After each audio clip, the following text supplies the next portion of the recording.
Hi everybody, I'm Andrew Luftglass with the Denison Sports Network. I'm joined today by Denison head women's basketball coach, Sara Lee. Coach, the front end of your schedule is tough. You face 3 teams who were in last year's NCAA tournament and 4 teams who have been charted in this year's D3 preseason rankings. How do you think this tough schedule at the beginning will help you when conference play starts? Well, I do believe it's a very ambitious schedule. I think that we put it together last fall, knowing that our conference is getting better and continues to be more and more competitive every year. So we wanted to gear our young women to get ready for that tougher conference schedule and the opponents that we're playing. And we feel like, to be the best, you need to go out and you need to see what the best are all about and to face them, to find out where your weaknesses really lie. And so we're excited about it, but at the same time, we have to go in with maybe a little bit different expectations. Coach, one of the teams that you play in that opening stretch is DePaul, the team that actually defeated you in last year's NCAC tournament championship game. Is that December 1st contest one that you've circled on your schedule? Well, we know it's our first conference opponent, and we're always excited to play DePaul just because they're such a good team. This year I think that we're really looking to improve throughout the season, and so we're not going to be as focused on that first contest again against them as we will be at the end of the year, because we feel like we need to continue to improve. We have some young players that are going to be put in a situation where they're still developing, so we hope that can give them a taste, but most certainly we hope that we can continue to improve, so next time that we face DePaul, we can be even better. And last season marked the 3rd straight time that you made it to the NCAC tournament championship game. How have you been able to deliver that consistent success?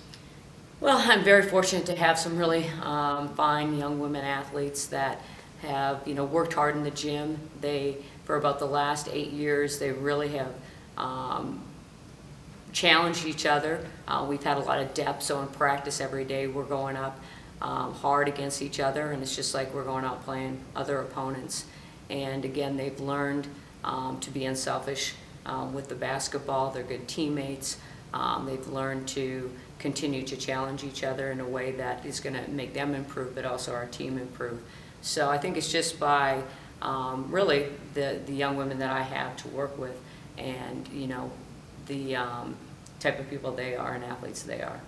And of those young women, you return a cast of seniors who've been a big part of that success. They've won 2 NCAC championships, they've been part of an undefeated season, and 2 of them, Serafina Nuzzo and Nicole Coggins, have been all NCAC honorees.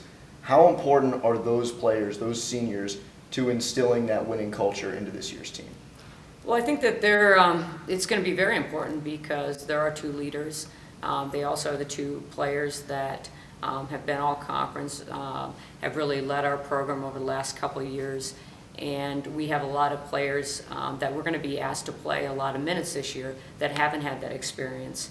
And so they have to, really guide them in a direction that's going to make our team better at the end of the year and instill the hard work and the positive attitude and, wanting to get better every time that we get out. So they're going to be very important in our success.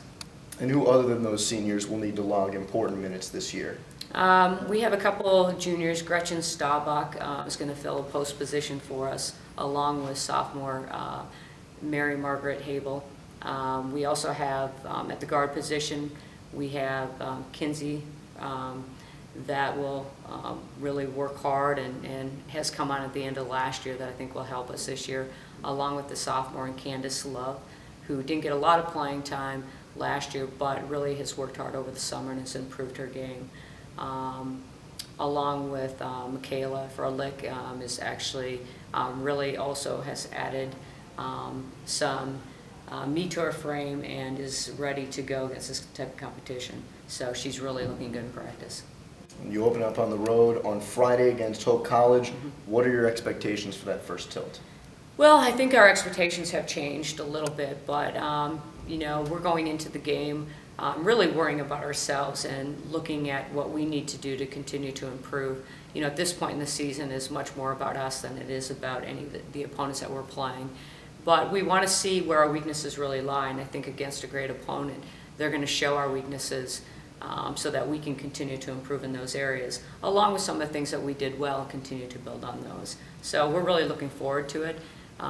Again, and our expectations are that we go out and we play hard for the entire game, and we do the best that we can do. Thanks a lot for sitting down with me today, Coach. And fans, a reminder that the Big Red open their season on Friday at 8 p.m. on the road at Wilmington. They'll face off against the Flying Dutch. And the home slate starts on Saturday, November 24th at Livingston Gymnasium. That's against Mount Vernon Nazarene. Fans, a reminder that all admission into men's and women's basketball contests in the 2012-13 season have been waived. In lieu of admissions, you will have the opportunity to donate to two great causes. The first being the Licking County Food Pantry, and the second one being breast cancer research and the Allison Noble Sitton Research Scholarship Fund. Thanks a lot, Coach, and we really appreciate it. Fans, a reminder, come out to Denison Big Red women's basketball in 2012 and 13.